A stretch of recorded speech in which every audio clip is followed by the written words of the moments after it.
जय हिंद साथियों। हम लोग बायोलॉजी का घटना चक्र और फिजिक्स भौतिकी विज्ञान का घटना चक्र का अब तक बीपीएससी में जितने भी क्वेश्चन बने हैं सारे को हमने डिस्कस कर चुका है और हमारे यूट्यूब चैनल पर अवेलेबल है, आप लोग देख सकते हैं। ये साइंस का तीसरा टॉपिक है, रसायन विज्ञान केमिस्ट्री। ये लास्ट है। साइंस में 3 पार्ट हो रहा है, बायोलॉजी फिजिक्स और केमिस्ट्री। इन्हीं तीनों पार्ट से बीपीएससी क्वेश्चन जनरल साइंस के नाम से देती है और ये लास्ट पार्ट होगा साइंस का। तो आइए हम लोग देखते हैं, आइए किन किन चैप्टर से केमिस्ट्री से बीपीएससी क्वेश्चन बनाती है।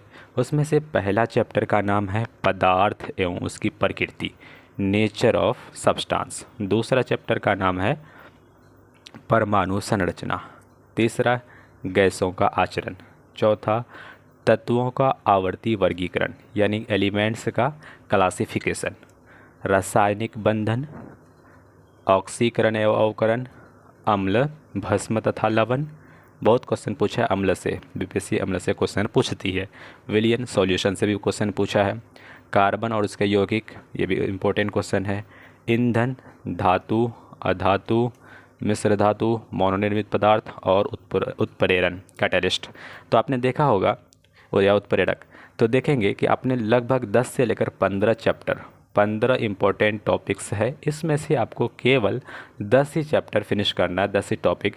जैसे वर्गीकरण हो गया पदार्थों का, और परमाणु संरचना हो गया, उनमें से एक विलयन हो गया, सॉल्यूशन हो गया, अम्ल तथा क्षार हो गया, और कार्बन और उसके यौगिक, ये बहुत इंपॉर्टेंट है, और मेटल, नॉन मेटल, धातु, अधातु।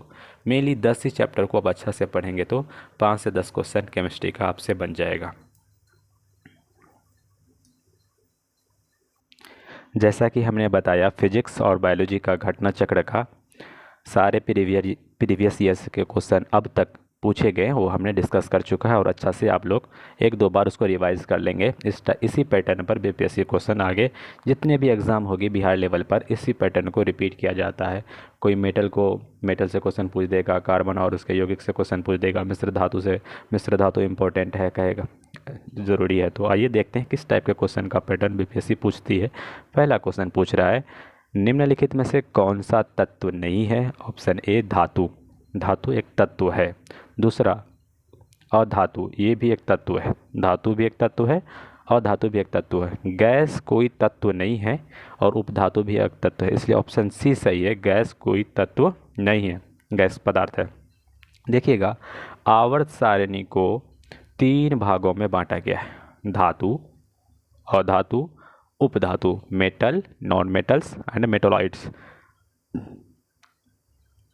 नेक्स्ट क्वेश्चन देखेंगे कि आधुनिक रसायन शास्त्र का जनक किसे कहा जाता है? आधुनिक रसायन शास्त्र का जनक रदरफोर्ड, बिल्कुल नहीं। आइंस्टीन, इसे भी नहीं कहा जाता है। लेवोजियर को कहा जाता है, ऑप्शन सी सही है।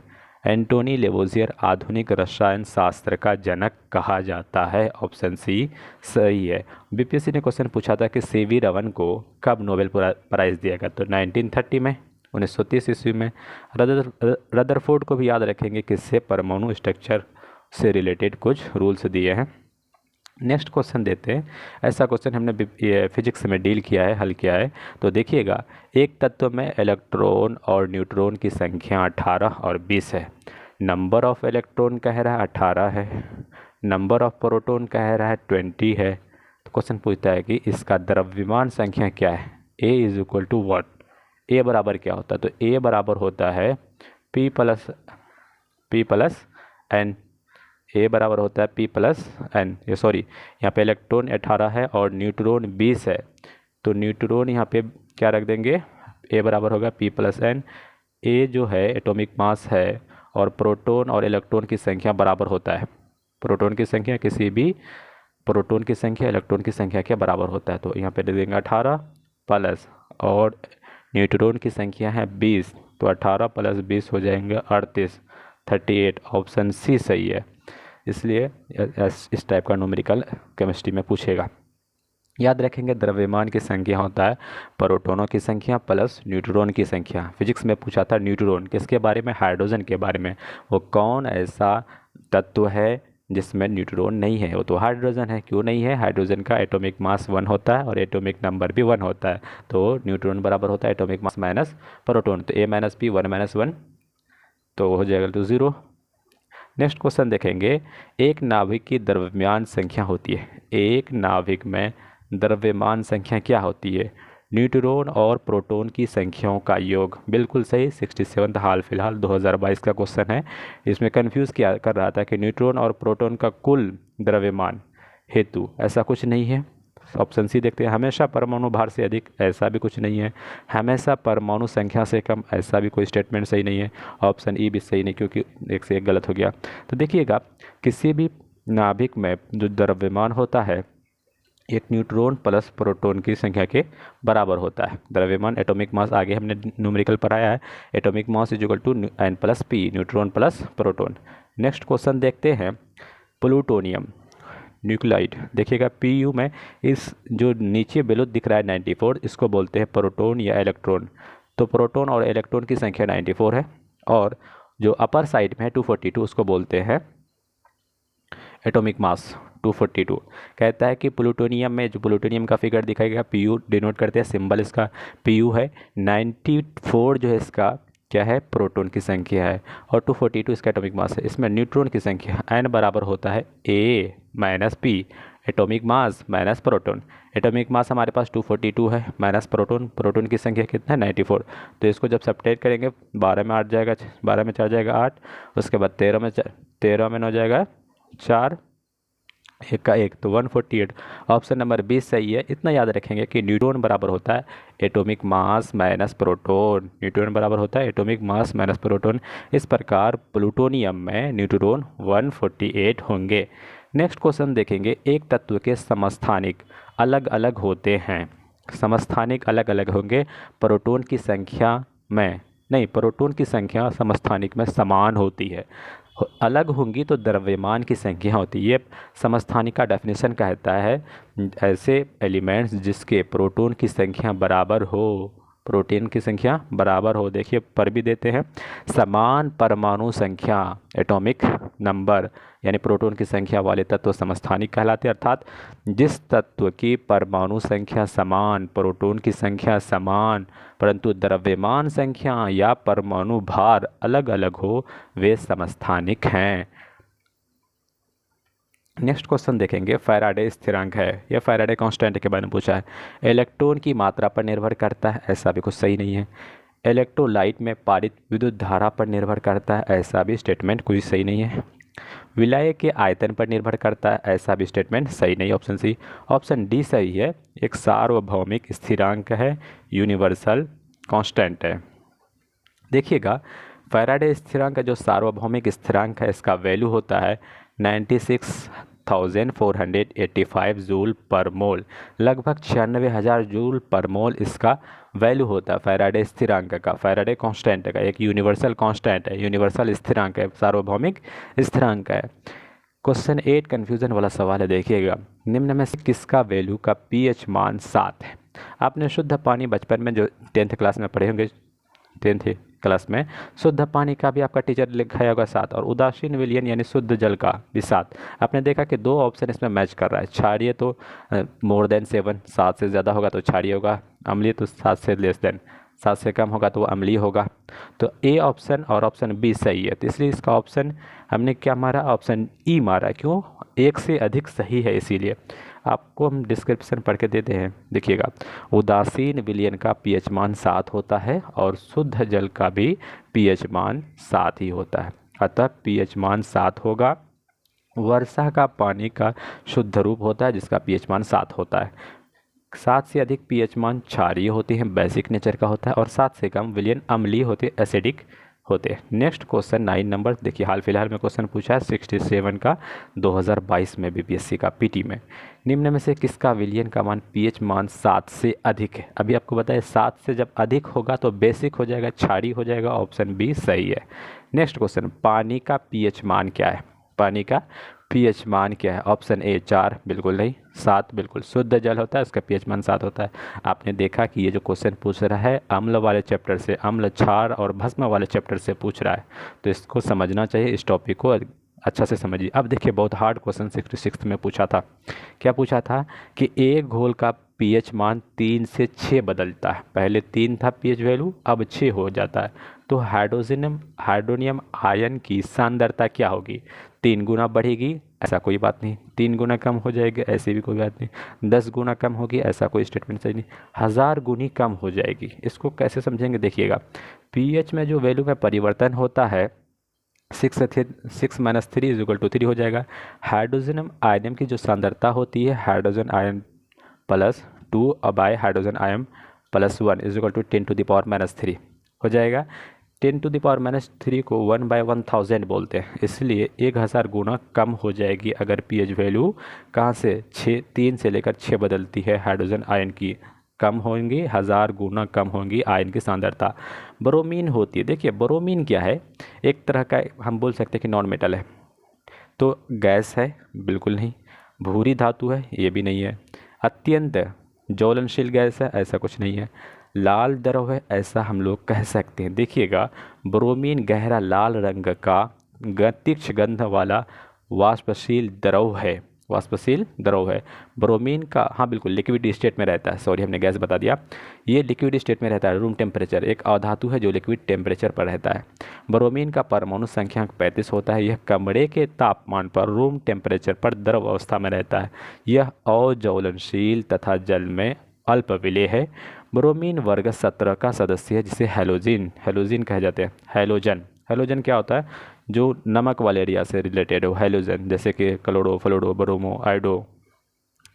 वेल्डिंग में प्रयुक्त होता है। आपने देखा होगा साइकिल की कुछ टूट जाता तो हम लोग वेल्डिंग करते हैं। बताइए, तो वेल्डिंग में क्या होता है? ऑक्सीजन और हाइड्रोजन। ऐसा कुछ नहीं होता है। अगर ये होता तो हमारे एनवायरमेंट में हाइड्रोजन वगैरह, ऑक्सीजन वगैरह अपने आप कुछ ना कुछ जुटती रहती। तो कुदरत ने इसको ऑक्सीजन हाइड्रोजन को नहीं दिया, नहीं तो ऐसा होता कि कुछ ना कुछ पेड़ में वेल्डिंग हो जाता। लोहा रख के रखते, अपने आप वेल्डिंग हो जाता अपने रिएक्शन करके। ऑक्सीजन और नाइट्रोजन ये भी नहीं होता है, क्योंकि ऑक्सीजन तो हमारे एटमॉस्फेयर में 46% है, ऑक्सीजन 21% है। 21% आपस में रिएक्शन करके लोहे रखना मुश्किल हो जाता। बताइए, खुद ब खुद वेल्डिंग हो जाता। तो ये भी ऑप्शन सही नहीं है। ऑप्शन सी कह रहा है ऑक्सीजन और एसिटिलीन गैस। ऑक्सीजन और ये सिलेंडर में मिलता है आपस में, तो इसको हमेशा जब भी देखिएगा वेल्डिंग किया जाता है तो ऑक्सीजन और एसिटिलीन के साथ। देखिए क्या कहता है, गैस वेल्डिंग एक प्रक्रिया है जिसमें एसिटिलीन और ऑक्सीजन अभिक्रिया द्वारा ताप के माध्यम से किसी धातु को पिघलाकर जोड़ने अथवा ठीक करने का काम किया जाता है। ऑक्सी एसिटिलीन वेल्डिंग सबसे अधिक प्रचलित है। ऑक्सीजन यानी एसिटिलीन। ये क्वेश्चन बहुत ही ईजी है, 10th क्लास का है। गैल्वेनाइज्ड लोहे के पाइप पर परत होती है, जस्ते की, बिल्कुल सही, जस्ते की परत होती है। पारे की नहीं होती है, लेड की नहीं होती है, क्रोमियम की नहीं होती है। नेक्स्ट क्वेश्चन देखेंगे, क्वेश्चन नंबर 15। अब पढ़ लीजिएगा थोड़ा सा, इसको यश दलेपन भी कहते हैं। 15 में कह रहा है कपड़े साफ करने में प्रयोग होने वाले डिटर्जेंट हैं। कार्बोनेट नहीं होगा, बाइकार्बोनेट ये तो खाने वाला है, कपड़े वाला कहाँ से होगा? बिस्मथेट ये भी ऐसा कुछ नहीं है। सल्फोनेट ये क्या होगा? ऑप्शन डी सही है। कपड़े साफ करने में जो डिटर्जेंट होता है वो सल्फोनेट होता है, सल्फोनिक एसिड होता है। नेक्स्ट क्वेश्चन देखेंगे कि डिटर्जेंट अद्रक, आर्द्रक अथवा आर्द्रकों के यौगिक होते हैं जो तनुकृत अवस्था में सफाई का गुण को प्रदर्शन करते हैं। वस्तुतः ऐसे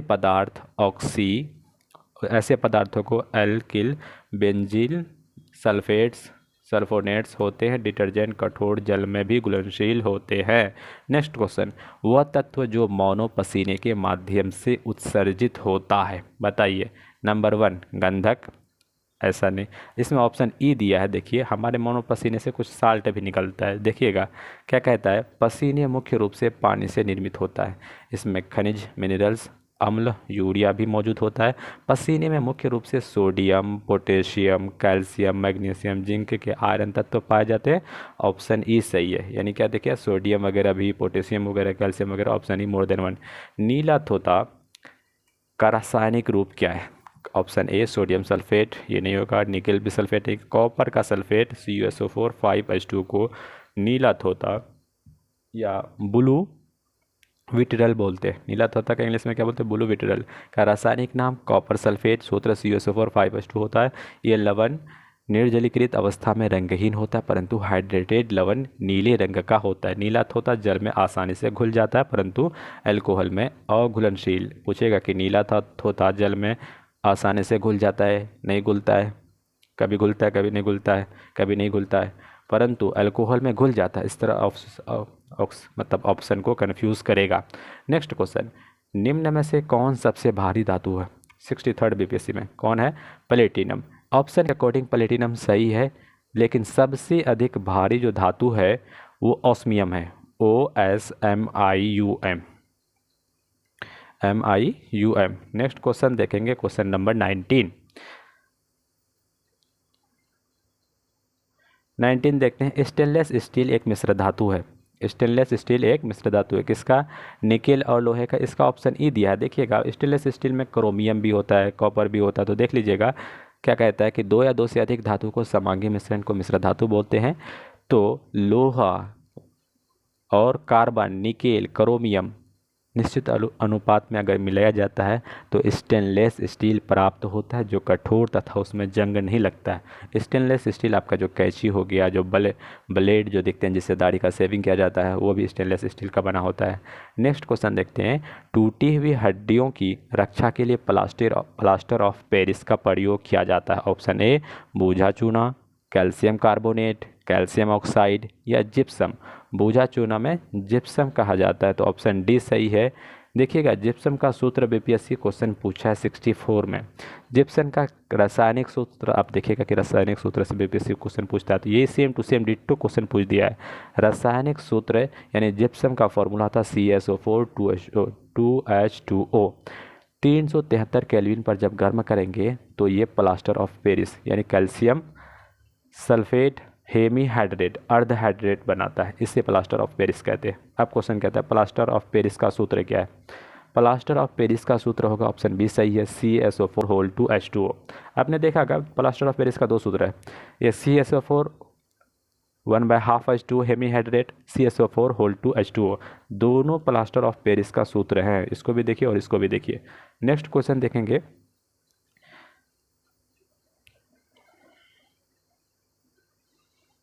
एक हाइड्रोकार्बन जिसमें कार्बन के दो परमाणु द्विबंध द्वारा जुड़े होते हैं उसको क्या कहते हैं? एल्केन या एल्कीन, उसको एल्कीन बोलते हैं। इसका फॉर्मूला भी होता है, 3 टाइप होता है, एल्केन, एल्कीन और अल्काइन।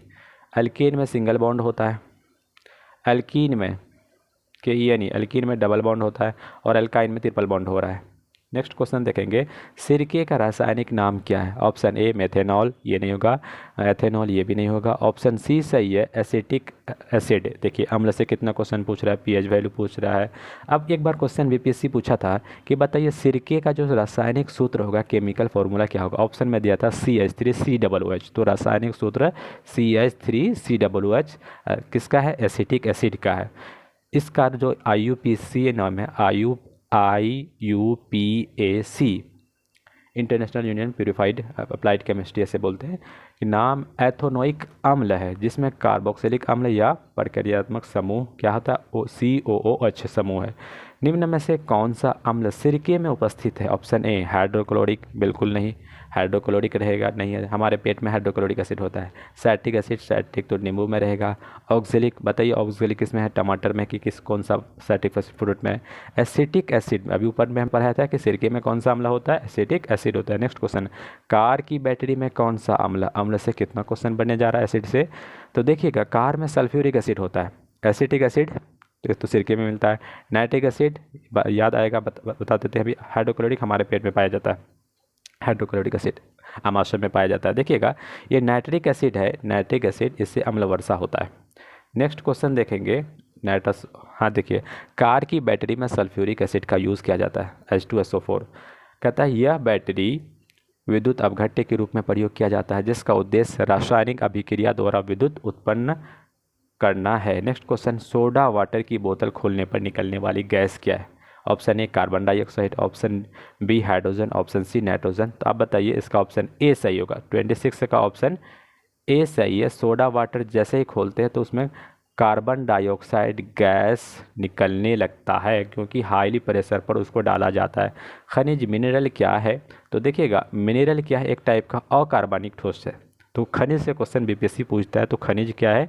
एक अकार्बनिक ठोस है। 2011 बीपीएससी में पूछा है। कहता है खनिज प्राकृतिक रूप से पाया जाने वाला अकार्बनिक ठोस है जिसकी संरचना रवाकृत होती है। नेक्स्ट क्वेश्चन देखते हैं कि 1945 में नागासाकी में बम गिराया गया था यूएसए के द्वारा। बमों में कौन सा विस्फोटक पदार्थ था? Option A sodium. सोडियम बम में यूज़ नहीं होता। पोटेशियम ये बारूद में होता है लेकिन बम में नहीं हो रहा, होता भी तो कम मात्रा में होता है। लेकिन प्लूटोनियम डाला गया था उस टाइम में। यूरेनियम, इससे बिजली हम लोग प्राप्त करते हैं। 9 अगस्त और 6 अगस्त को बीपीएससी ने नागासाकी और हिरोशिमा में जापान में बम गिराए थे। तो कहता है 9 अगस्त को फैट मैन के नाम से क्वेश्चन पूछेगा कि 9 अगस्त को कौन सा बम? Fat man. नागासाकी जापान पर बम गिराया गया। प्लूटोनियम का प्रयोग विस्फोटक एक्सप्लोसिव के रूप में प्रयोग किया गया। दूसरी ओर हिरोशिमा पर जो बम गिराया गया वो छोटा बम था लिटिल बॉय। इसमें यूरेनियम का प्रयोग किया गया। हिरोशिमा पर HU Hiroshima uranium, Nagasaki plutonium NP, Nagasaki plutonium, Hiroshima uranium, इस तरह याद रखेंगे NPHU। एक ही प्रकार के परमाणु निम्न में से किस में होता है? खनिज में। इसमें बहुत सारे मिनरल्स मिले रहते हैं। खनिज मिश्रण में बिल्कुल नहीं। प्राकृतिक तत्व में, नेचुरल एलिमेंट में। नेक्स्ट क्वेश्चन कहते हैं सबसे अधिक क्रियाशील धातु कौन सी है? रिएक्टिव मेटल कौन है? सोडियम। ये भी है लेकिन सबसे ज़्यादा इसमें ऑप्शन डी सही है। एक सीरीज आता आपने पढ़ा होगा 10th में, KNA, MG, CA, AL, ZN, FE, SN, PB, HCU, HgAu, last में PT। जो प्लेटिनम होता है सबसे लिस्ट रिएक्टिव मेटल होता है। तो सबसे हाईएस्ट जो ऊपर में होगा हाईएस्ट में पोटेशियम है। तो ये पोटेशियम सबसे अधिक क्रियाशील है, हाईली रिएक्टिव मेटल है, सबसे अधिक क्रियाशील धातु है। अच्छा बताइए सोडियम को किस में रखा जाता है? ऑप्शन देते हैं हम, जल में या केरोसिन में। नेक्स्ट क्वेश्चन, वनस्पति तेल में वनस्पति घी बनाने में प्रयुक्त होने वाला गैस कौन सा है? ऑप्शन ए हाइड्रोजन, बिल्कुल सही।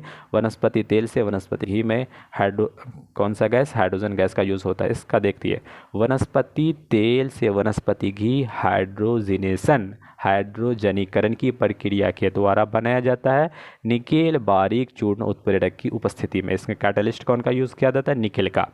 वनस्पति तेलों में हाइड्रोजन वसा बनाती है। यह क्रिया तेलों को हाइड्रोजनीकरण कहलाती है।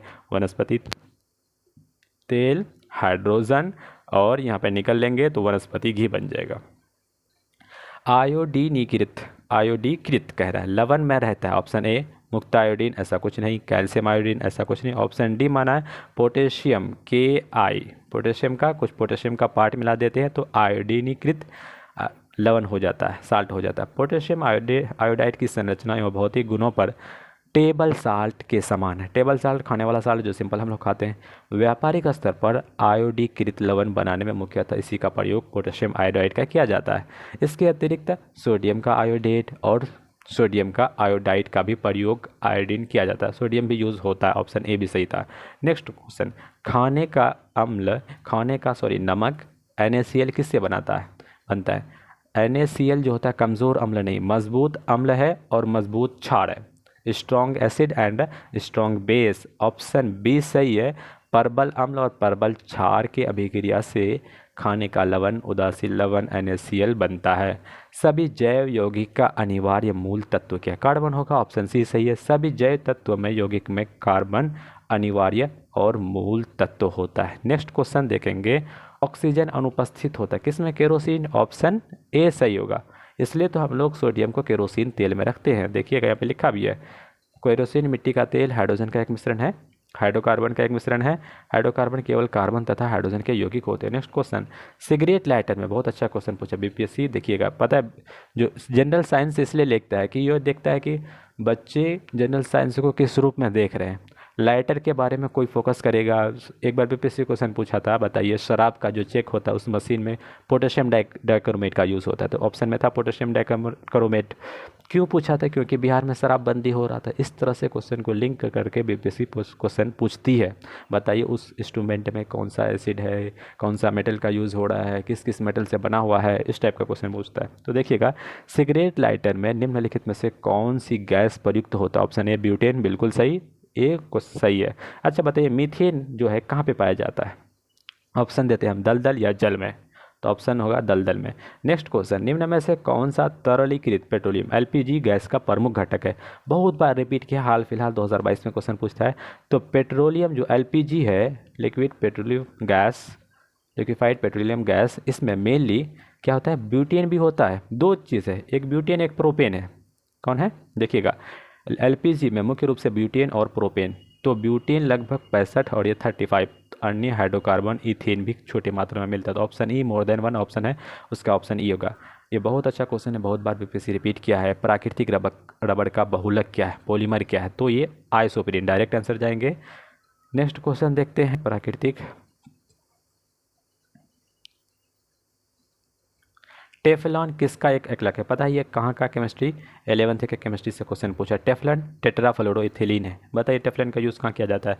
आजकल देखिएगा कि कुछ जो मतलब आप बोल सकते हैं कि डिश वगैरह हो गई, वो मतलब तेल को बहुत कम एब्जॉर्ब करते हैं। बहुत ही तेल क्या होता है, चिपचिपा होता है।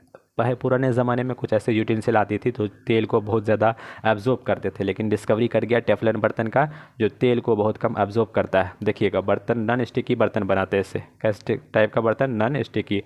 कहता है टेफलॉन के नाम से जाना जाता है पीटीएफई। आमतौर पर टेफलॉन के नाम से जाना जाता है पीटीएफई। एक ठोस फ्लोरोकार्बन है, इसका घनत्व 2.2 ग्राम होता है। इसका गलनांक 327 डिग्री सेल्सियस पर होता है। बर्तनों पर न चिपकने वाली नॉन स्टिकी सतह के रूप में प्रयुक्त होता है। नेक्स्ट क्वेश्चन देखते हैं, बेकेलाइट। ये बहुत अच्छा क्वेश्चन है, ये भी देखिएगा किससे पूछा है, बेकेलाइट से। बेकेलाइट निम्नलिखित के संघनन से बना है, किसका संघनन से? इसको फिनॉल और फॉर्मल्डिहाइड, ये भी केमिस्ट्री का क्वेश्चन से पूछ लिया। बेकेलाइट एक आरंभिक प्लास्टिक है, इसका रासायनिक नाम देखिएगा, ये बहुत बड़ा नाम है, पढ़ लीजिएगा।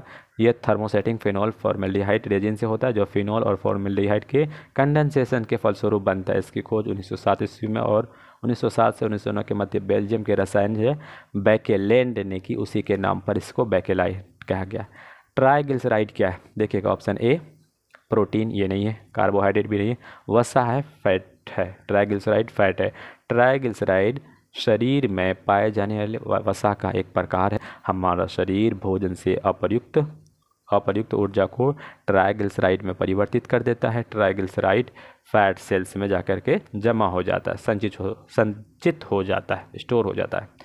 ग्रेफाइट और हीरे के बारे में निम्नलिखित में से कौन सा कथन सत्य है? उनके पास एक जैसी क्रिस्टल संरचना है, उनकी कठोरता समान है। ऑप्शन सी उनकी विद्युत चालकता समान है। ऑप्शन डी कहता है वे एक समान रासायनिक प्रतिक्रिया से गुजर सकते हैं। ये वाला ऑप्शन सही है। हाल फिलहाल में 2022 वाला पिछले साल में क्वेश्चन पूछा था। अब देखिएगा ग्रेफाइट जो है, ग्रेफाइट ये इलेक्ट्रिसिटी का गुड कंडक्टर है, इससे इलेक्ट्रिसिटी बिजली पास हो सकती है। ग्रेफाइट और हीरा दोनों ही कार्बन का अपरूप है, एलोट्रोप्स हैं, जिनकी क्रिस्टलीय संरचना अलग अलग होती हैं, हीरा का और कार्बन का। हीरा जहाँ प्राकृतिक रूप से कठोर है, ये भी बीपीएससी क्वेश्चन पूछा, वो कौन सा पदार्थ है जो सबसे ज़्यादा कड़ा है प्राथमिक शिक्षा में? वहीं ग्रेफाइट कम कठोर होता है। ग्रेफाइट विद्युत का चालकता भी बताया, इलेक्ट्रिसिटी का गुड कंडक्टर है, से अधिक होती है, हीरा से अधिक। ग्रेफाइट और हीरा दोनों कार्बन सहसंयोजी बंधों से बना होता है। फिर क्या कहता है, उनके रासायनिक गुण समान होते हैं, तो वे एक दूसरे रासायनिक गुण समान रहेंगे तो समान रासायनिक प्रक्रिया से गुजरेंगे। नेक्स्ट क्वेश्चन, पुलिस द्वारा नशे में, अभी हम आपको बताए थे ये क्वेश्चन, पुलिस द्वारा नशे में गाड़ी चलाने वाले की सांस की जांच के लिए एक फिल्टर पेपर पर क्या होता है? उसमें फिल्टर पेपर में पोटेशियम डाइक्रोमेट और सल्फ्यूरिक एसिड होता है। क्यों?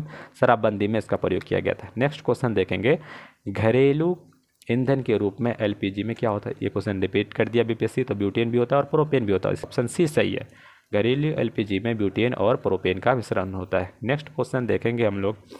नेक्स्ट क्वेश्चन कह रहा है कि ग्रीन हाउस गैसों में मुख्य घटक क्या है? तो ग्रीन हाउस में तो मुख्य घटक मीथेन भी है और कार्बन डाइऑक्साइड भी, तो ऑप्शन ई सही है। देखिएगा वैसे कार्बन डाइऑक्साइड को मोस्टली ज़्यादा देखते हैं। प्रमुख गैसें कार्बन डाइऑक्साइड, जलवाष्प, नाइट्रस ऑक्साइड और मीथेन और ओजोन। देखिएगा ग्रीन हाउस वे गैसें जो पृथ्वी के वातावरण तथा बादलों द्वारा उत्सर्जित ऊष्मीय अवरक्त विकिरण को अवशोषित और उत्सर्जित करते हैं। नेक्स्ट क्वेश्चन देखेंगे, ग्रीन हाउस गैसों में मुख्य घटक रिपीटेड हो गया 65th में, मीथेन भी है, कार्बन डाइऑक्साइड भी है, ओजोन भी है, तो option D more than one है, ऑप्शन ई सही होगा।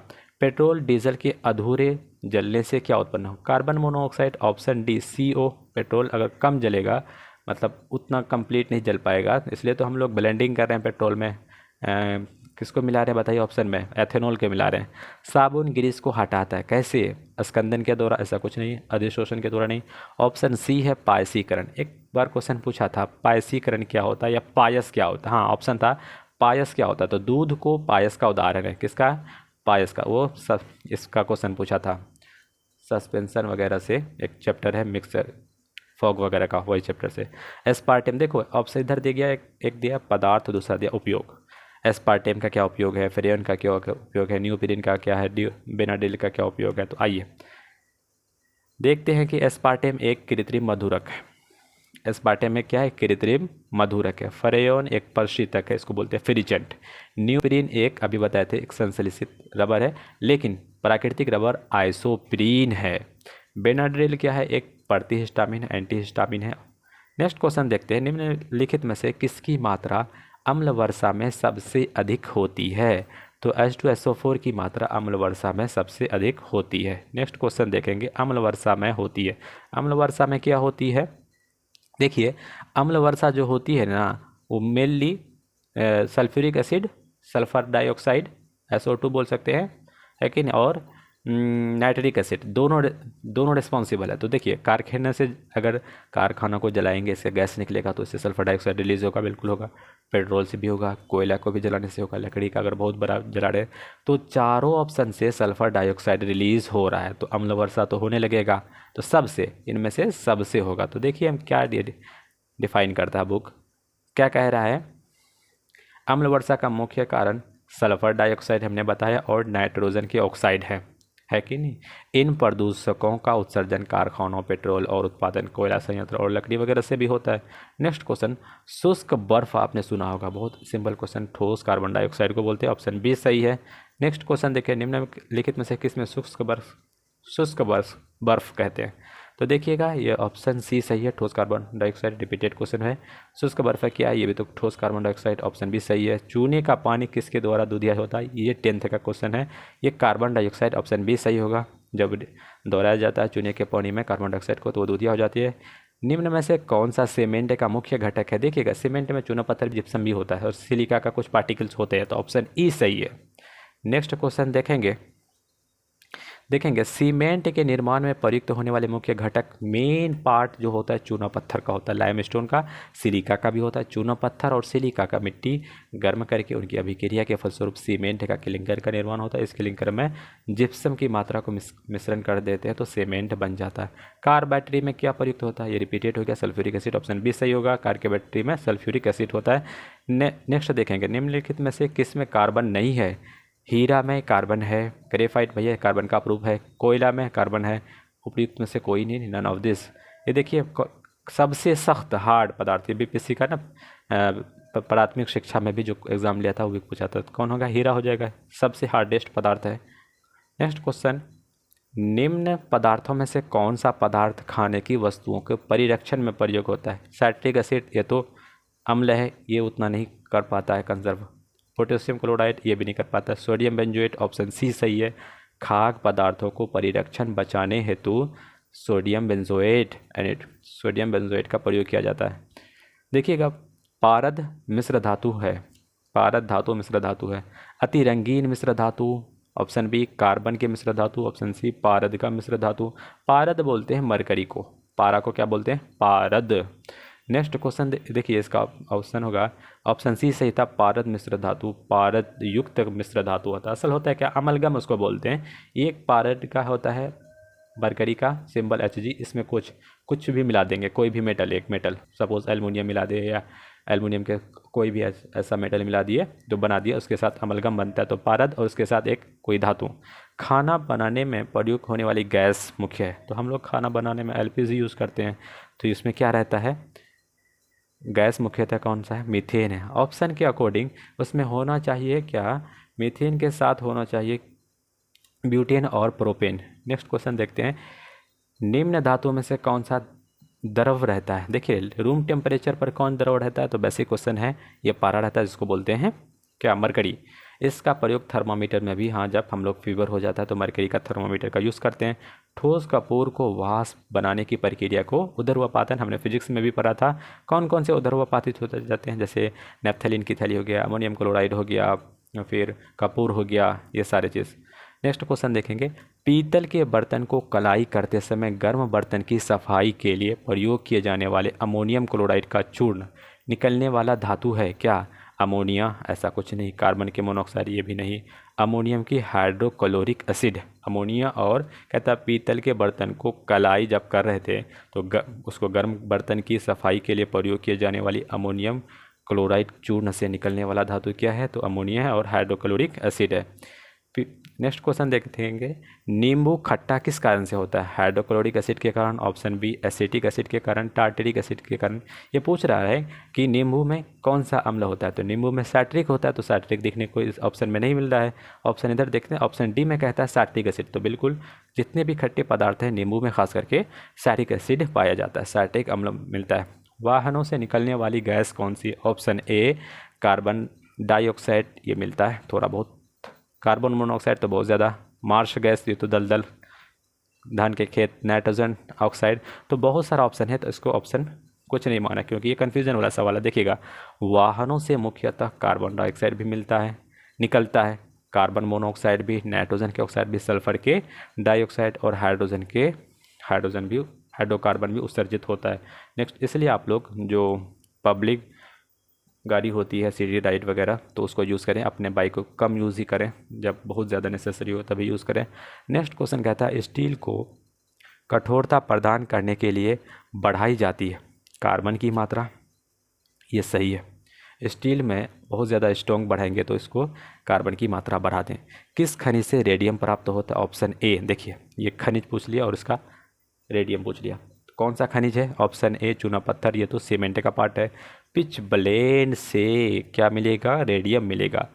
पिच ब्लेंड रेडियम का अयस्क है, पिच ब्लेंड रेडियम का एक अयस्क है, लेकिन पिच ब्लेंड में रेडियम का अनुपात अत्यधिक कम होता है। क्यूरी दंपति ने रेडियम पिच ब्लेंड का शोधन किया था। नेक्स्ट क्वेश्चन, तैरने के तालाब में मनुष्य की त्वचा जल जाती है।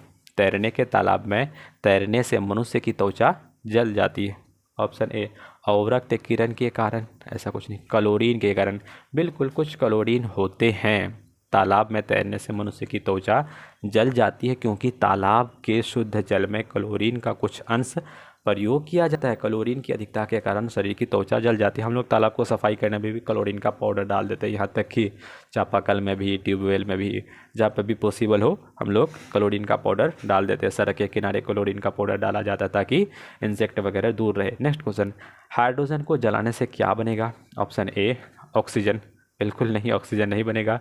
हाइड्रोजन को जलाने से तो जल बनेगा, ये गलत है। बी भी गलत है, राख नहीं बनेगा। राख तो लकड़ी वगैरह बनाने जलने से बनता है। नेक्स्ट क्वेश्चन, सॉरी इसी का डिस्क्रिप्शन देख रहे हैं। मिट्टी, ऑप्शन डी में जल, बिल्कुल ऑप्शन डी दिया हुआ है। तो हाइड्रोजन को जलाएंगे, देखिए H2+O2, यानी जलाने का मतलब रिएक्शन करवा रहे हैं, तो क्या बन रहा है? जल बन रहा है, तो ऑप्शन डी सही है। सोने को घोला जा सकता है, देखो बहुत अच्छा क्वेश्चन, 10th का क्वेश्चन लिया है। सल्फ्यूरिक एसिड में, इसमें नहीं। नाइट्रिक एसिड में थोड़ा पोर्शन है, सल्फ्यूरिक और नाइट्रिक एसिड के मिश्रण में ऐसा नहीं, लेकिन हाइड्रोक्लोरिक है। तो देखिएगा ऑप्शन बी भी सही है, और इसको ऑप्शन बी और डी को मिला करके एक रिएक्शन बनता है, एक मतलब कंपाउंड बन रहा है जिसको बोलते हैं एक्वारेजिया, यानी सोने को हम लोग एक्वारेजिया में घोलते हैं। एक्वारेजिया शांत नाइट्रिक एसिड और हाइड्रोक्लोरिक एसिड की दृष्टि से 1:3 के अनुपात में मिश्रण होता है। इस प्रश्न का कोई भी विकल्प सही नहीं, क्योंकि बी डी था और ई देता तो ऑप्शन ई सही हो जाता। नेक्स्ट क्वेश्चन, हाइड्रोफ्लोरिक एसिड में कांच की बोतल में नहीं रखा जाता है क्योंकि यह, अच्छा बताइए, HF हाइड्रोफ्लोरिक एसिड जो भी हो, इस तरह याद रखेंगे। हाइड्रोफ्लोरिक एसिड कांच की बोतल में नहीं रखेंगे, क्यों नहीं रखेंगे? दृश्य प्रकाश से अभिक्रिया करेगा, ऐसा कुछ नहीं। ये करेगा कि कांच की सिलिकॉन डाइऑक्साइड से, कांच की सिलिकॉन, हाइड्रोफ्लोरिक कांच में नहीं रखा जाता है। H2F, देखिए H2F हो के अत्यधिक क्रियाशील यौगिक है, यह कांच की सिलिकॉन डाइऑक्साइड से प्रक्रिया कर लेता है, जिससे बोतल में विस्फोट हो सकता है। हमने यहाँ पे लिखा HF, तो HF नहीं होगा, H2F हाइड्रोफ्लोरिक एसिड होगा। नेक्स्ट क्वेश्चन, वायु में थोड़ी देर रखने पर किसी धातु के ऊपर हरे रंग के बेसिक कार्बोनेट की परत जम जाती, वह धातु क्या होंगे? ऑप्शन ए तांबा, थोड़ी देर के लिए वायु में रख देंगे तो बेसिक कार्बोनेट की परत किस पर जम जाएंगे, तांबा पर। देखिएगा, वायु में थोड़ी देर रखने के बाद तांबा धातु के ऊपर हरे रंग के कार्बोनेट की परत जम जाती है। वस्तुतः वायु में तांबे के ऑक्सीकरण का परिणाम, इसे पटीना कहा जा सकता है। नेक्स्ट क्वेश्चन, विस्फोट नाइट्रोग्लिसरीन एक क्या है, नमक है। नमक तो अगर विस्फोट होता तो हम लोग खाते, ऑप्शन ए नहीं होगा। नाइट्रो हाइड्रोकार्बन ये भी नहीं होगा। सम्मिश्रण हाइड्रोकार्बन ये भी नहीं होगा। एस्टर सही है, तो विस्फोट नाइट्रोग्लिसरीन क्या है, एक टाइप का एस्टर है। नाइट्रोग्लिसरीन एक एस्टर है जिसका उपयोग विस्फोटक की तरह किया जाता है। नेक्स्ट क्वेश्चन देखेंगे हम लोग, घरेलू एलपीजी सिलेंडर में दाब मापक प्रदान नहीं किए जा सकते क्योंकि ये एलपीजी कहता है एलपीजी द्वारा चोक्ड कर दिया जाता है। ऑप्शन डी सही है। एलपीजी में अत्यधिक दाब पर संपीड़ित किया जाता है, बिल्कुल सही। गैस को देखिएगा, उतना छोटा सिलेंडर में हम लोग कितना 14-15 लीटर गैस समा देते हैं। गैस को द्रवीकृत किया जा सकता है, इसमें दाब मापक लगाने के लिए दाब को चोक किए जाने की संभावना आता है, दाब मापक नहीं लगाया जाता। नेक्स्ट क्वेश्चन देखेंगे, निम्न में से किस खनिज द्वारा लोहा प्राप्त किया था। ऑप्शन ए चूना पत्थर से, नहीं ये तो सीमेंट का पार्ट है। पिचब्लेंड से नहीं। मोनाजाइट से नहीं, मोनाजाइट लिथियम ये थोरियम का है। ये भी बीपीएससी क्वेश्चन है, पूछा है कि मोनाजाइट का अयस्क क्या है, तो THORIUM थोरियम है।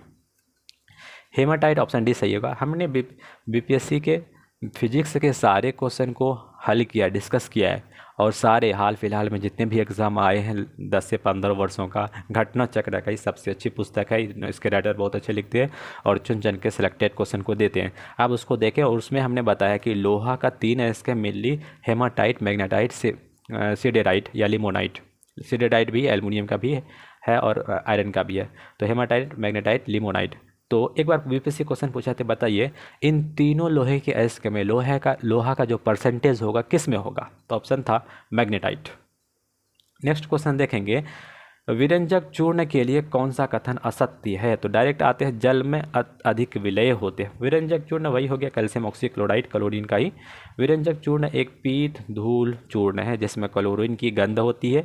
विरंजक चूर्ण जब वायु में खुला छोड़ देते हैं तो इसमें धीरे धीरे क्लोरीन गैस बाहर निकलती है।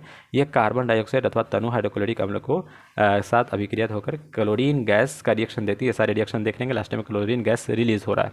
क्वेश्चन देखिएगा क्या क्वेश्चन कहता है, जस्ते के एक आयतन भाग घनत्व 7100 किलोग्राम है, 2 आयतन भाग क्या कहता है घनत्व 3900 किलोग्राम को मिलाने पर पीतल बनता है। तो पीतल का घनत्व कितना हो जाएगा, तो 8300। कैसे हो जाएगा, देखिएगा 3 पीतल लिया तो 3 पीतल है, 3 गुना पीतल, 1 भाग जस्ता, 2 भाग तांबा, तो 7100 और 2 गुना क्योंकि तांबा का 89 दिया होता है, मल्टीप्लाई करेंगे इतना होगा। 1 भाग पीतल तो 3 से डिवाइड हो जाएगा तो 8300 हो जाएगा। नेक्स्ट क्वेश्चन देखेंगे,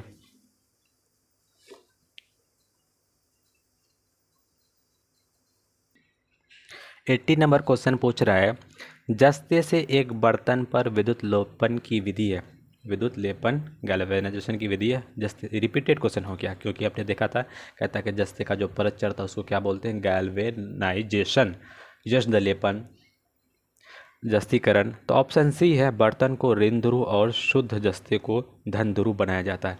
जिस बर्तन को अगर हम लोग को जस्ते का परत चढ़ाना, उसका निगेटिव पोल लेंगे और जस्ते का पॉजिटिव ध्रुव को। जस्ते बर्तन पर विद्युत लेपन की विधि में जस्ता 2 इलेक्ट्रॉनों का त्याग कर धनायन बन जाता है क्योंकि धातु इलेक्ट्रॉन को त्याग करता है, और बर्तन इलेक्ट्रॉन का त्याग कर ऋणात्मक हो जाता है। इससे धन ध्रुव और बर्तन का ऋण ध्रुव के रूप में परिणाम हो जाता है। स्टेनलेस स्टील पहले भी हमने देखा था, ये रिपीटेड हो गया। तो आपने देखा बीपीएससी का क्वेश्चन रिपीट होता है, सेम टू सेम डिट्टो भी रिपीट होता है। ऑप्शन ए कहता है लोहा और निकेल, निकेल भी है, लोहा भी है, क्रोमियम भी है, तो 2 ऑप्शन इधर तो हो ही गया। तो हम कह सकते हैं कि इसका आंसर ऑप्शन ई सही है क्योंकि एक से ज़्यादा तो आंसर सही हो गया, तो मोर देन 1 ऑप्शन ई सही था। देखिएगा फिर रिपीट किया, क्या क्या, आयरन भी होता है स्टेनलेस स्टील में, क्रोमियम भी होता है, मैग्नीज भी होता है, कार्बन भी होता है। नेक्स्ट क्वेश्चन देखते हैं, स्टील, स्टेनलेस स्टील वही क्वेश्चन में मिश्र धातु क्या, मेनली लोहा और क्रोमियम होता है। रिपीट किया, देखिए इतना बार रिपीट कर रहा है। निम्नलिखित में से किसमें ऋणात्मक आवेश होता है, ऋणात्मक आवेश बीटा किरण, बहुत बार रिपीट किया है। अल्फा कण जो है पॉजिटिव, ये भी क्वेश्चन पूछा है, और बीटा कण क्या होता है, नेगेटिव। गामा कण बताइए क्या न्यूट्रल है क्या। रेडियो एक्टिव पदार्थों से अल्फा बीटा गामा किरण निकलती है। अल्फा धनावेशित, बीटा ऋणावेशित और गामा उदासीन किरण होती है यानी न्यूट्रल होती है। नेक्स्ट क्वेश्चन देखेंगे, निम्न में से कौन सा इलेक्ट्रॉनिक धातु तत्वों के लिए यानी इलेक्ट्रॉनिक का कॉन्फ़िगरेशन कहता है विन्यास धातु के लिए। तो देखिएगा, जब भी धातु का इलेक्ट्रॉनिक कॉन्फ़िगरेशन करेंगे उसके इलेक्ट्रॉन लास्ट में अगर जिसका कॉन्फ़िगरेशन 1 2 3 आए, कभी कभी 4 भी मानते हैं लेकिन 3 तक, तो लास्ट में 2 किसका है? डी का। तो इसका ये धातु का है इलेक्ट्रॉनिक कॉन्फ़िगरेशन, इलेक्ट्रॉन का संन्यास विन्यास। नेक्स्ट क्वेश्चन, CO समूह का आबंध क्रम क्या? ये बहुत डीपली पूछ लिया, ये ऑप्शन डी सही है क्योंकि ये केमिस्ट्री में है। बंधन क्रम, जिस तत्व के परमाणु में 2 प्रोटॉन 2 न्यूट्रॉन और 2 इलेक्ट्रॉन है तो 4 हो जाएगा, क्योंकि एटॉमिक द्रव्यमान होता है A बराबर P + N। प्रोटॉन की संख्या कह रहा है 2 है और न्यूट्रॉन की संख्या भी 2 कह रहा है। इलेक्ट्रॉन की संख्या से इलेक्ट्रॉन बराबर प्रोटॉन तो होता ही है, 2 + 2 = 4, ऑप्शन बी सही है। नेक्स्ट क्वेश्चन देखेंगे, कहता है सल्फर हेक्साक्लोराइड अणु का आकार कैसा है? बताइए, कितना डीपली क्वेश्चन पूछा। आकार अष्टफलकी। याद रखेंगे ये जो चीज़ें हैं केमिस्ट्री का डीपली जब आप 11th में पढ़े होंगे तब बताया होगा। कहा होगा कि समतलीय, चतुष्फलीय, टेट्राहेड्रल, त्रिभुजाकार, पिरामिडल, ऐसा समथिंग। सल्फर हेक्साफ्लोराइड का आकार अष्टफलकी है, आप इसको याद करेंगे। अब देखिएगा, ये बहुत अच्छा क्वेश्चन है। एक तत्व की बाह्यतम कक्षा में 4 इलेक्ट्रॉन है, सपोज एक्स तत्व है, इसका बाहरी इलेक्ट्रॉन 4 है, तो कौन सा सूत्र होगा हाइड्रोजन के साथ? देखिएगा, हाइड्रोजन का एक्स का जो बोलते हैं, क्या बोल रहा है कि इलेक्ट्रॉन बाह्य इलेक्ट्रॉन, इसको बोलते हैं क्या? संयोजकता।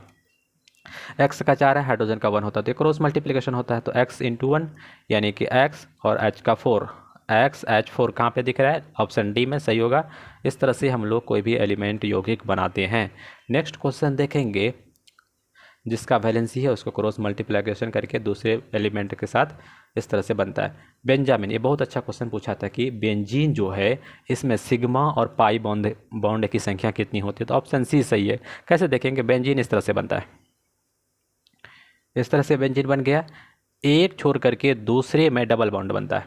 तो कहता है कि डबल बॉन्ड के साथ सिग्मा जो होता है 2 सिग्मा होता है और 1 पाई होता है, तो 1 पाई इधर है और 1 पाई इधर होगा, 1 पाई इधर होता है। डबल बॉन्ड में 1 पाई बनता है और 2 सिग्मा बनता है। तो देखिएगा, इस तरह से काउंटिंग करेंगे तो 3 पाई ये वाला ऑप्शन, इधर तो 6 पाई तो बन ही रह रहा है, 2 ऑप्शन तो कट गया पहले से, 3 पाई। अब देखिएगा 3 गो सिग्मा बनेगा, 3 गो सिग्मा तो नहीं बनेगा, क्योंकि इधर ही 2 सिग्मा, 2 सिग्मा इधर, 2 सिग्मा इधर, 2 2 4, 2 6, 2 8, 2 10, 2 12, 12 का सिग्मा, 2 सिग्मा इधर बनेगा तो 60 जगह, टोटल 12 का सिग्मा और 3 पाई, ऑप्शन सी सही है। नेक्स्ट क्वेश्चन देखेंगे, भारी पानी वह पानी होता है जिसमें 4 डिग्री, भारी पानी वैसे D2O बोलते हैं, बीपीएससी क्वेश्चन पूछ चुका है कि बताइए इसका एटॉमिक मास कितना हो जाएगा, तो इसको 9 दूना 18 2 20, इसको 20 माना था।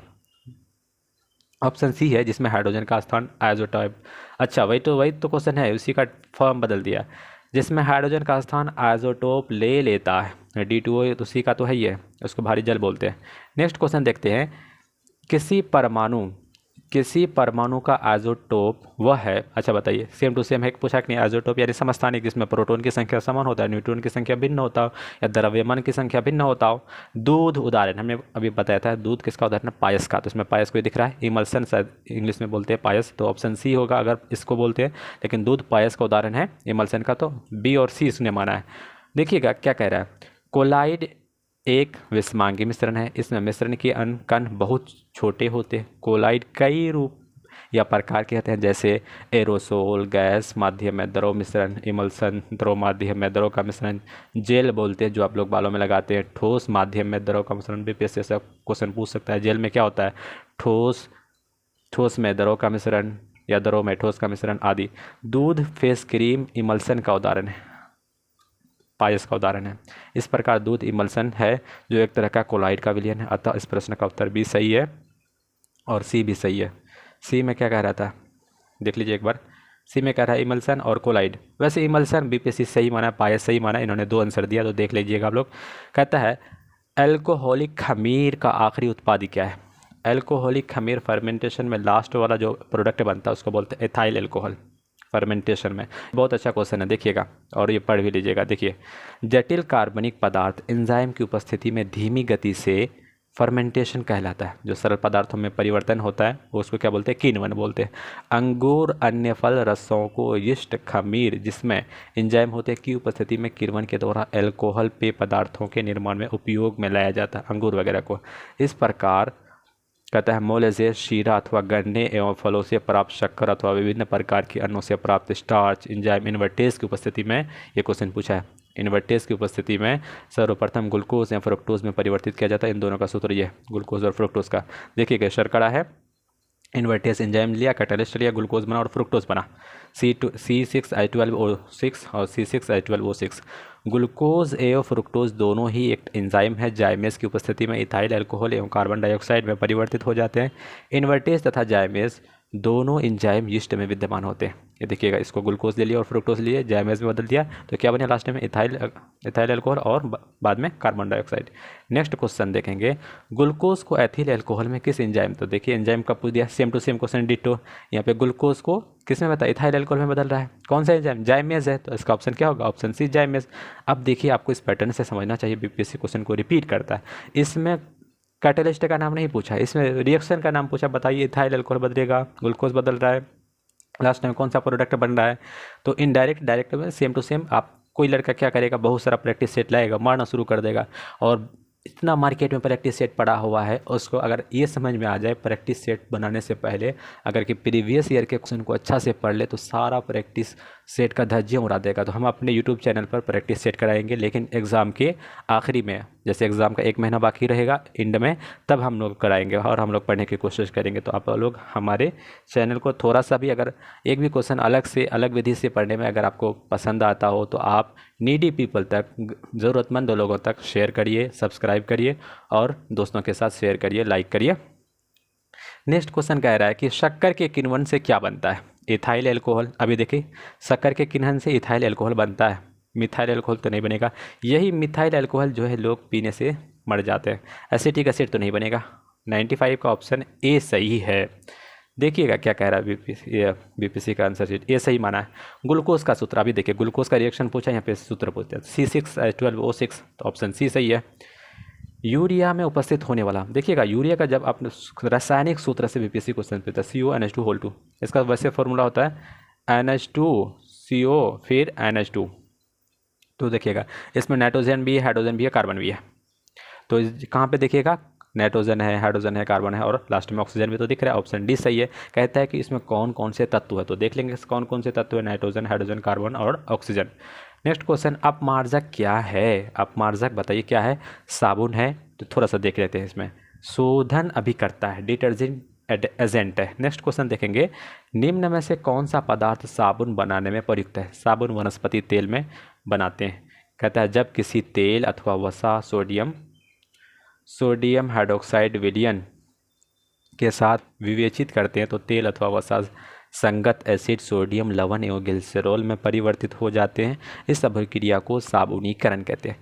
पीतल में कौन सी धातु बनती है, पीतल को इंग्लिश में बोलते हैं ब्रास। पीतल, एक पीतल पूछेगा, एक और पूछेगा। देखिएगा पीतल में तांबा और जस्ता होता है, तांबा को Cu बोलते हैं और जस्ता को Zn, पीतल को बोलते हैं ब्रास। तो पीतल बराबर Cu प्लस, इसका ट्रिक रखते हैं कुजन, CuZn को क्या बोलेंगे, कुजन।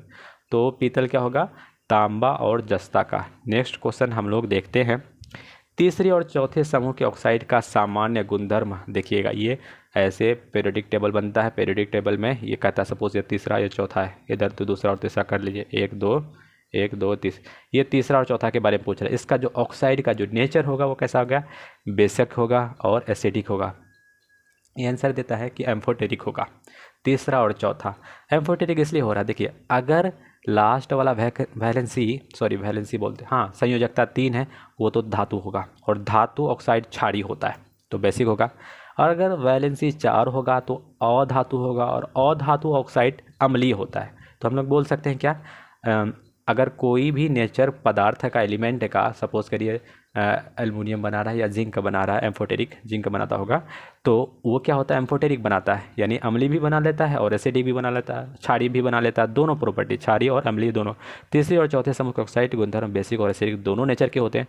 रेडियोधर्मी पदार्थ उत्सर्जित होते हैं या उत्सर्जित करता है कौन, अल्फ़ा, बीटा, गामा, ये रिपीटेड है। कैसे रिपीटेड मानेंगे? क्योंकि अभी पूछा था अल्फ़ा पॉजिटिव रेज है और बीटा निगेटिव रेज है, गामा न्यूट्रल है, जीरो कोई चार्ज नहीं है। इस तरह से आपने देखा बीपीएससी क्वेश्चन के पैटर्न को, सेम क्वेश्चन को क्या करती है, ऑप्शन से कभी खेलती है, कभी ऑप्शन को क्वेश्चन से खेलती है।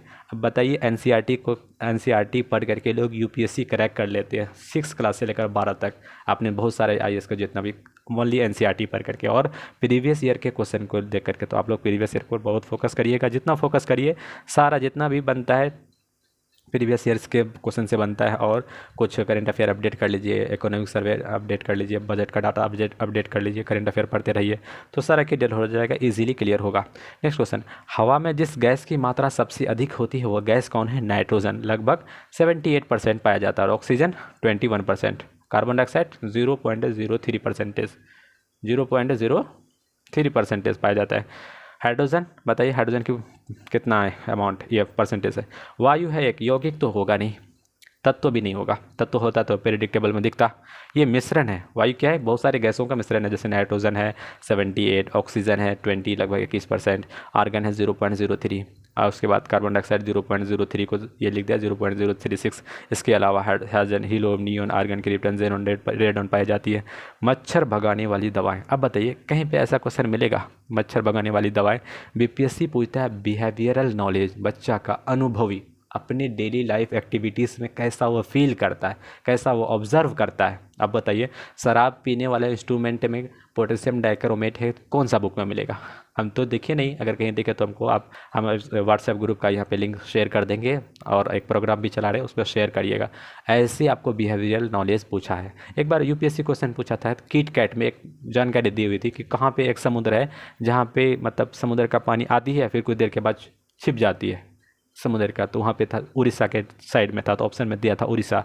तो आप बताइए, कोई तो बुक से नहीं देखेगा, तो कुछ आपको बिहेवियरल नॉलेज भी अपने लाइफ एक्टिविटीज़ से भी सीखना चाहिए। तो देखिएगा मच्छर भगाने के वाला दवा जो है हम लोग यूज़ कर देंगे, उसमें क्या होता है, एलिथ्रीन। एलिथ्रीन यौगिक मच्छर भगाने वाले दवाओं का सक्रिय रसायन है। नेक्स्ट क्वेश्चन, जल की अस्थायी कठोरता का कारण, option A calcium carbonate, calcium तथा मैग्नीशियम के क्लोराइड तथा सल्फेट। नेक्स्ट क्वेश्चन देखेंगे, सॉरी नेक्स्ट ऑप्शन से देखते हैं क्या कह रहा है कि सोडियम और पोटेशियम क्लोराइड, ये भी नहीं होगा, ऑप्शन डी भी नहीं होगा। तो कठोर पानी वह है जो अपमार्जक धातु पर झाग देने के साथ उत्पन्न होता है, इसका मुख्य कारण कैल्शियम है, और मैग्नीशियम के क्लोराइड भी हैं और सल्फेट भी है। तो हार्ड वाटर बनाने के लिए क्या करेंगे, कैल्शियम का क्लोराइड और सल्फेट। नेक्स्ट क्वेश्चन, हास्य गैस क्या, बिल्कुल ये हास्य गैस देखिएगा, इसको बोलते हैं nitrous oxide, N2O। Nitrous oxide हास्य गैस, इसे सूखने पर हंसी आती है। डॉक्टर का प्रयोग इसे एनेस्थेसिया यानी किसी को बेहोश करने में भी प्रयुक्त किया जाता है। तो बीपीएससी अगर नेक्स्ट क्वेश्चन बनाएगी तो बोलेगा कौन सा गैस एनेस्थेसिया है, तो नाइट्रस ऑक्साइड ऑप्शन में देगा, तो ऑप्शन में मार दीजिएगा, इस टाइप का क्वेश्चन बनाएगा। निम्नलिखित में से किसी हंसाने वाली गैस, रिपीटेड क्वेश्चन किया है, नाइट्रिक ऑक्साइड, नहीं ऐसा नहीं, नाइट्रिक एसिड तो एक्वारेजिया में रहेगा, नाइट्रस ऑक्साइड ऑप्शन बी सही है। देखिए नाइट्रोजन, तो ये तो नाइट्रोजन का भी रहेगा, 78% वायुमंडल में मिलता है। अच्छा बताइए, हाँ बिल्कुल। नेक्स्ट क्वेश्चन, सूची 1 को सूची 2 से मिलान करिए। तो देखिए त्वचा कैंसर किससे होगा, बताइए तो। त्वचा का कैंसर पराबैंगनी अल्ट्रावायलेट रेज से हो जाएगा। ध्वनि प्रदूषण डेसिबल से होगा। वैश्विक तापन किससे होगा, कार्बन डाइऑक्साइड से। ओजोन छिद्र क्लोरोफ्लोरोकार्बन से। तो आइए इधर देख लेते हैं अगर ये किया होगा तो। देखिए त्वचा कैंसर होता है पराबैंगनी किरण अल्ट्रावायलेट रेज से। ध्वनि का जो प्रदूषण है डेसिबल से, डेसिबल में मापते ही हैं वैसे ध्वनि को। वैश्विक तापन कार्बन डाइऑक्साइड, ओजोन का छिद्र क्लोरोफ्लोरोकार्बन, CFC बोलते हैं। आपने देखा, हमने जीव विज्ञान का तो करवा दिया है, रसायन विज्ञान का पूरा 109-10 क्वेश्चन, और इसका हमने ऑप्शन को भी बहुत सारा बताया। तो लगभग बहुत सारे क्वेश्चन को हमने डील किया, डिस्कशन किया और आपके साथ बातें की। तो अगर इस वीडियो को आप पसंद आता है आपको तो लाइक करिए, शेयर करिए और फिर अपने दोस्तों के साथ शेयर करिए। हमने बीपीएससी के अब तक के जितने भी साइंस के, जनरल साइंस वो टॉपिक देता है, जितने भी साइंस के टॉपिक्स था और जिस चैप्टर थे बायोलॉजी का, फिजिक्स का, केमिस्ट्री का, कंप्लीट कर दिया। और जो नहीं देखें तो देख लें और अपने दोस्तों के साथ शेयर करें। Thank you so much.